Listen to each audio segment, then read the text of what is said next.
सत्संगत जी प्रेम और सत्कार से कहना जी ध्यान निरंकार जी। सत्संगत जी दास विनती कर रहा है, दास से कोई त्रुटि हो जाए तो क्षमा कीजिएगा सत्संगत जी। गैरों के सामने आप कितने प्रसन्न हैं, अपनी प्रसन्नता व्यक्त मत कीजिए। यह बात बहुत ही पते की बता रहा हूँ, यह बातें गुप्त रखना। दूसरों के सामने अपनी प्रसन्नता व्यक्त ना करें, नज़र लग जाती है। अगर आज आप पति पत्नी खुश रहते हैं, आज आप भाई भाई खुश रहते हैं तो और कहीं आप पति पत्नी को भाई भाई के लोग देखें और अरे यह तो बहुत खुश रह रहे हैं, बहुत प्रेम से रहते हैं, दुनिया वाले पूरी जान लगा देंगे कि कैसे आपके आंखों में आंसू आ जाए और वह तिगड़म लगा के ही रहेंगे और हो ना हो आपको लड़ा कर ही दम लेंगे। कितनी खुशियाँ थी अयोध्या में, घर घर ढोल, घर घर दिया, या फिर घर घर लड्डू बन रहे थे।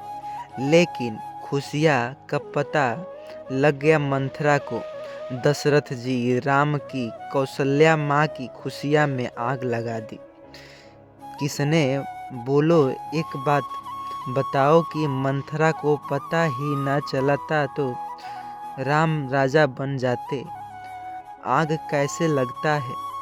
खुशियाँ देख करके वह चिंगारी ढूंढने लगी, कहाँ मिलेगी चिंगारी, कहाँ मिलेगी।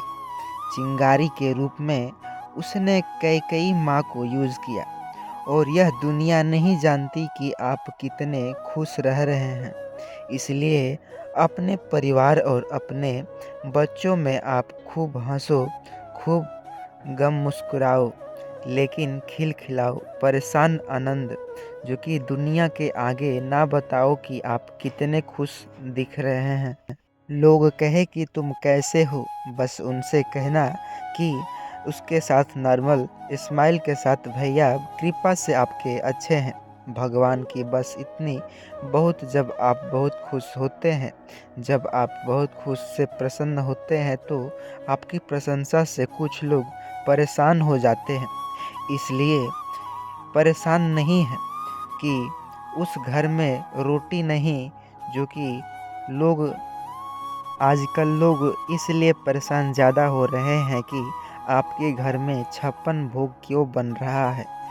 जैसे कुछ लोग आपकी मुस्कान देखकर, हंसी देखकर, प्रसन्नता देखकर परेशान है। यारो इतना खुश क्यों रहता है, आओ इसे दुखी करते हैं, इसके होठों की मुस्कान छीन लेते हैं, परेशान करते हैं। लोग अपने दुख से दुखी नहीं हैं। इस युग में लोग दूसरों के सुख से दुखी हैं, अपनी असफलताओं से परेशान नहीं हैं, दूसरों की सफलताओं से परेशान हैं। उन्हें खुद की सफलता से कोई दिक्कत नहीं है। आप सफल क्यों हो गए, इससे उनकी रातों की नींद हराम है। अब वह पूरी प्रयास कर देंगे, कायनात पर लग जाएंगे कि तुम्हें कैसे असफल बनाया जाए। इसलिए मैं आपसे कहता हूँ कि विशेष, जो कि आप जो बात कहता हूँ मेरे जीवन का अनुभव, यह ज्ञान करोड़ों को नहीं अरबों को ये पहुँचाइए। से वीडियो को अंत तक देखिएगा, छोड़ छोड़ कर देखने की गलती न कीजिएगा। इस वीडियो को व्हाट्सएप के ज़रिए लोगों तक शेयर कीजिएगा ताकि उन्हें भी पता चल सके। चैनल पर नए होंगे चैनल को सब्सक्राइब कीजिएगा। लोगों का काम है आपका आलोचना करना, नीचा दिखाना, गाली गलौज करना, जो कि दो वह बेचारे यही करने के लिए बने। वह अपनी आलोचना में समय न लगाते, वह अपनी बुराई न देखते और बताने में समय ना लगाते, अपने लिए कुछ बेहतर सोचते तो आज वह बेहतर होते। व्यक्ति बेहतर तब तक नहीं होता जब तक वह दूसरों की कमियां देखता है। इसलिए आप ऐसा ना बनिए, मेरी प्रार्थना है। कभी किसी की बुराई आप मत दे। जिस दिन आप दूसरों की बुराई देखने लगेंगे या फिर ये लिख कर दूंगा, कभी आप सफल नहीं हो सकते। आपके बच्चे भी किसी की बुराई करते और अपने दोस्त की मुंह पर अंगुली रख दो। बेटे, तुम्हें किसी बच्चे की बुराई नहीं करना। आप जब बचपन से बच्चों के मुंह पर अंगुलियां रखना सीख जाओगे, जैसे तुम्हारा बेटा दोस्त कैसा है, तुम्हें क्या करना, बेटा तुम कैसे हो, क्या करोगे, कि हमारा पड़ोसी कैसे, हमसे क्या करना कि कैसे, बस अच्छाइयाँ ही ग्रहण कर लेना। आजकल लोग नहीं चाहते कि तुम बड़ी कार में चलना पसंद करो, तरक्की कर जाओ। लोग चाहते हैं कि हम साइकिल में चलते हैं, तुम भी साइकिल में ही चलो। क्या आप बड़ी कार में चलते हैं तो यह न देख कितना मेहनत होता है, कितना काम होता है। साथ ही आइए चलते हैं एक ऐसी कहानी जिसे सुन करके आपके रोंगटे खड़े न हो जाए तो कहिएगा। वीडियो को अंत तक बने रहिएगा, भगा भगा कर देखने की कोशिश न करिएगा, क्योंकि आधा अधूरा ज्ञान बहुत ही ज़्यादा घातक होता है साथ संगत जी। यह वीडियो सुनने मात्र से ही आप में बदलाव दिखने लगेंगे।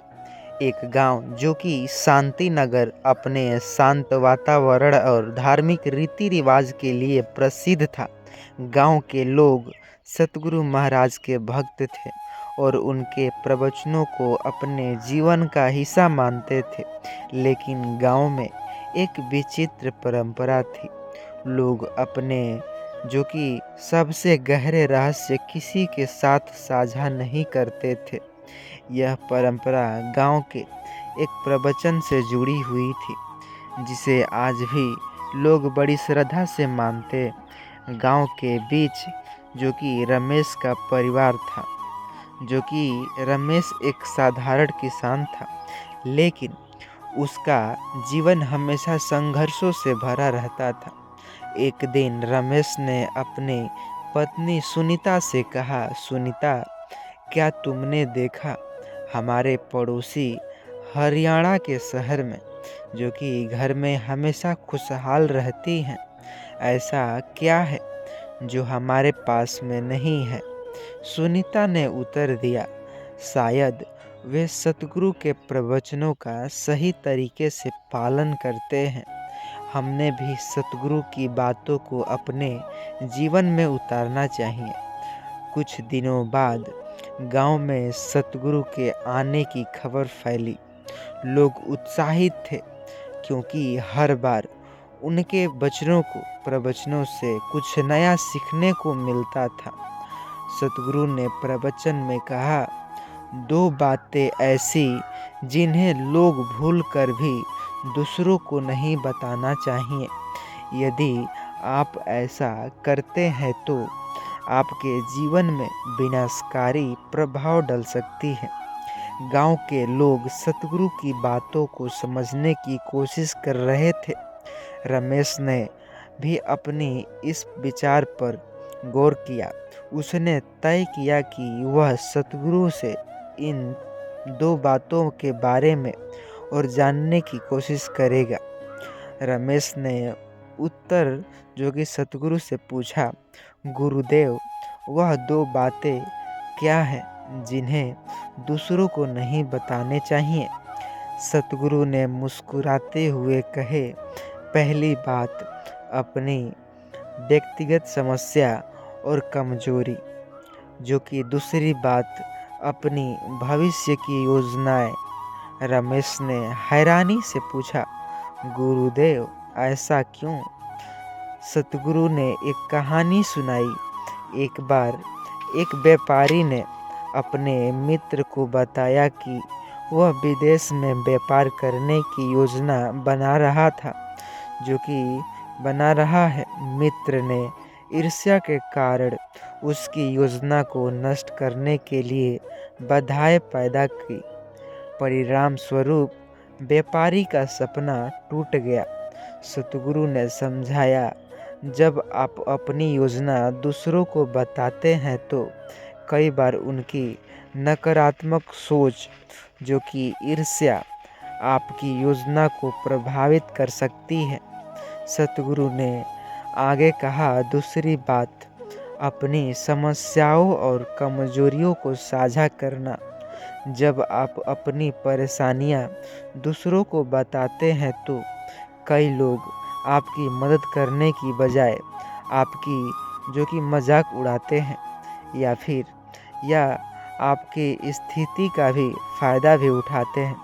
उन्हें एक महिला का उदाहरण दिया जो अपने पड़ोसियों से अपनी पारिवारिक समस्या साझा करती थी। पड़ोसियों ने उसकी कमजोरी का फायदा उठाकर उसके परिवार में और कलह पैदा कर दी। रमेश ने सतगुरु की बातों को गहराई से समझा। उसने अपने जीवन में इन बातों को अपनाने का निश्चय किया। कुछ समय बाद रमेश ने अपनी पत्नी से कहा, सुनीता, अब से हम अपनी समस्या और योजनाएं दूसरों से साझा नहीं करेंगे। हम अपने कर्म पर ध्यान देंगे और ईश्वर से मार्गदर्शन लेंगे। धीरे धीरे रमेश ने परिवार सकारात्मक बदलाव आने लगे। उनके खेत में अच्छी फसल हुई और उनका जीवन बेहतर हो गया। रमेश ने जो कि एक दिन अपने पड़ोसी हरियाणा में जो कि उनसे पूछा, भाई तुम्हारे घर में हमेशा खुशहाली कैसे रहती? हरियाणा ने जो कि वहाँ के परिवार ने मुस्कुराते हुए कहा, हमने सतगुरु के इस प्रवचन को अपने जीवन में अपनाया है। हर समस्या और योजना दूसरों से साझा नहीं करते, हम अपने कर्म पर विश्वास करते हैं, सतगुरु के विचारों का पालन करते हैं। सतगुरु के प्रवचन असर जो कि पूरे गांव पर पड़ा। लोग अब अपनी व्यक्तिगत बातें दूसरों से साझा करने की बजाय अपने कर्म पर ध्यान देने लगे।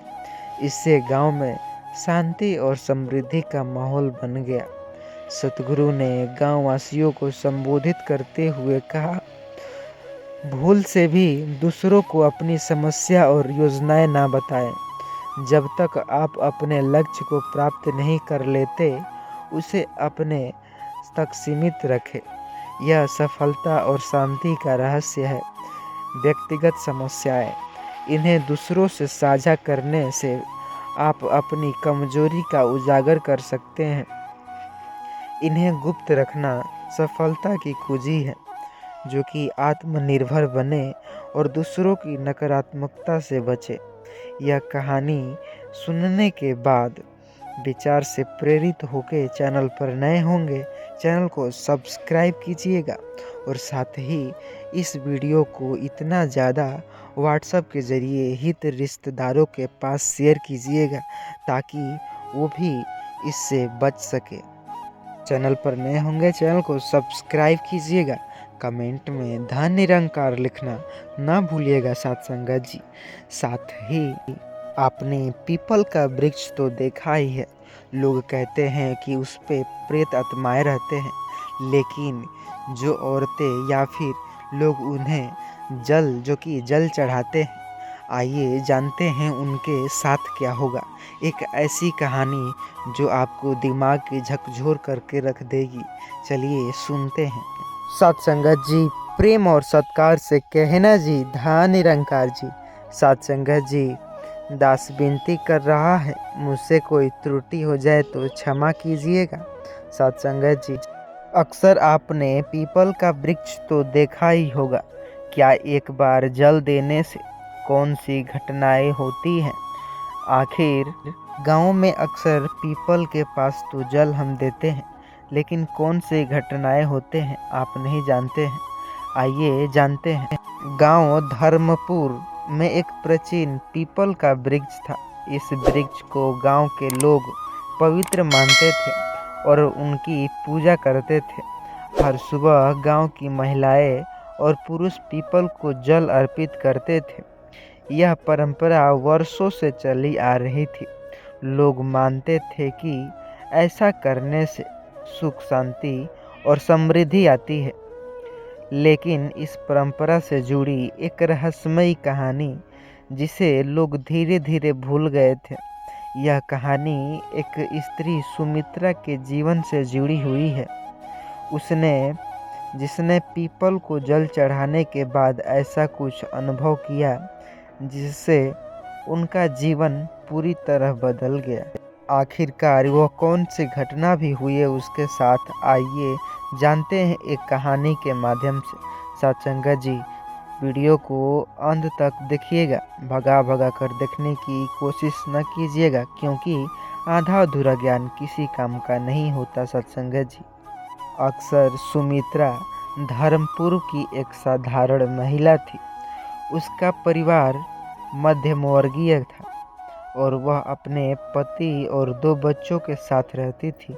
यह कहानी ऐसा है जिसे सुनने मात्र से ही आपके दिल की धड़कन तेज हो सकते हैं। इसको समझने के बाद आपका दिल रूह कांप उठेगा। सत्संगत जी, वीडियो को अंत तक देखिएगा। साथ ही वह बेहद धार्मिक भी थी, जो कि सुमित्रा, और गांव की हर परंपरा का पालन करती थी। सुमित्रा का मानना था कि पीपल को जल चढ़ाने से पाप खत्म हो सकते हैं और घर में समृद्धि आ सकती है। एक दिन सतगुरु का गांव में आना, जो कि उनका आगमन हुआ। सतगुरु ने कहा, हर परंपरा का पालन अंधविश्वास से नहीं बल्कि ज्ञान से करना चाहिए। सुमित्रा ने सोचा, मैं तो सतगुरु के विचारों को नहीं मानती, जो कि लेकिन क्या पीपल को जल देना भी अंधविश्वास है? लोग कहते थे। लेकिन वह अपने मन से सोची, मैं तो सतगुरु के विचारों को मानती हूँ, लेकिन क्या पीपल को जल देने से अंधविश्वास है? आइए जानते हैं, क्या सतगुरु के विचार से यह सही है या गलत? आइए जानते हैं, क्या हमें भी पीपल को, जो कि वृक्ष को, जल देने चाहिए या फिर अंधविश्वास है? एक सुबह जब सुमित्रा ने पीपल को जल चढ़ाया तो उसे अजीब सी जो कि अनुभूति हुई। वह घर लौटी और उसने देखा कि उसके पति के व्यवसाय में अचानक बहुत बड़ा नुकसान हो रहा है। उसने अपनी माँ से पूछा, माँ, क्या यह सब पीपल को जल देने से हुआ है? माँ ने कहा, बेटी, ऐसा मत सोचो, पीपल पवित्र है, इसके कारण कुछ गलत नहीं हो सकता। लेकिन सुमित्रा का दिल इस बात को स्वीकार नहीं कर पाया। उसने सतगुरु से इस बारे में पूछने का निर्णय लिया। सुमित्रा ने सतगुरु से पूछा, गुरुदेव, क्या पीपल को जल देना सही है? क्या इससे हमारे जीवन पर प्रभाव पड़ सकता है? सतगुरु ने मुस्कुराए और कहे, पीपल को जल देना एक प्रतीकात्मक, जो कि कार्य है, लेकिन यदि तुम इसे केवल भक्ति के बिना या किसी डर के कारण कर रही हो तो इसका कोई लाभ नहीं होगा। सुमित्रा ने सतगुरु और से, जो कि गहराई से जानने की विनती करी, जो कि सुमित्रा गांव की महिला जो थी, जो कि सतगुरु ने सुमित्रा को समझाया, पीपल एक वृक्ष है, इसे जल देने का अर्थ है प्रकृति की सेवा करना सबसे। लेकिन अगर तुम्हारा मन शुद्ध नहीं है और तुम यह कार्य केवल भय या अंधविश्वास के कारण कर रही हो तो यह तुम्हारे जीवन में विनाशकारी प्रभाव डाल सकता है। सतगुरु ने यह भी बात, जो कि कुछ लोग जो कि पीपल को चढ़ाए और जल चढ़ाने के बाद अपने कर्म को सुधारने का जगह भाग्य को देश देते हैं। सुमित्रा ने इस बात सतगुरु के उपदेश को ध्यान में रखकर पीपल को जल चढ़ाया। उसने अपने मन में प्रार्थना किया कि हे प्रभु, मुझे अगर सही मार्ग दिखाइए, मेरी भक्ति को सच्चा और निर्मल बनाइए। इस बार उसे शांति और संतोष का अनुभव जो हुआ। जब वह घर लौटी तो उसने देखा कि उनके जीवन में सकारात्मक बदलाव आने लगे। सतगुरु के प्रवचन का प्रभाव जो कि पूरे गांव पर पड़ा। लोगों ने पीपल को जल देने को अंधविश्वास की जगह एक सकारात्मकता जो कि कार्य के रूप में देखना शुरू किया। जो कि लालचंद जो कि एक केवल दिखावे के लिए पीपल को जल चढ़ाता था, उसने अपने कर्म सुधारने और शुरू किया। गीता जो हर समय दूसरों के दोष को देती थी, उसने समझा कि पीपल को जल देना तभी सार्थक है जब मन निर्मल हो। सुमित्रा ने सतगुरु के उपदेश को अपने जीवन में अपनाया। उसने महसूस किया कि असली भक्ति अपने कर्मों को सुधारने में है। पीपल को जल चढ़ाने का अर्थ केवल प्राकृतिक की सेवा नहीं बल्कि अपने भीतर के दोषों को जलाना भी है। सतगुरु ने गांव के सभी लोगों को संबोधित करते हुए कहा, पीपल को जल देना तब तक सार्थक नहीं है जब तक आपका मन और कर्म शुद्ध न हो। भक्ति और सेवा का अर्थ है अपने जीवन में सच्चाई और करुणा का लाना। भक्ति का सही अर्थ केवल परंपरा निभाने में जो कि कुछ नहीं होता। असली भक्ति अपने कर्मों और सोच को सुधारने में है। पीपल को जल देना पर्यावरण और प्रकृति की सेवा का प्रतीक है। सतगुरु ने सिखाया कि किसी भी परंपरा को बिना समझे अंधविश्वास में बदलना विनाशकारी हो सकता है। साथ संगत जी, यह कहानी सुनकर हर व्यक्ति सतगुरु के विचारों को समझेगा और साथ ही इस चैनल पर नए होंगे, चैनल को सब्सक्राइब कीजिएगा। लोगों तक व्हाट्सएप के जरिए हित रिश्तेदारों के पास शेयर ज़रूर करिएगा ताकि वह भी पीपल को जल चढ़ाते तो यह सब जान सके। साथ संगत जी, साथ ही कमेंट करना ना भूलिएगा। साथ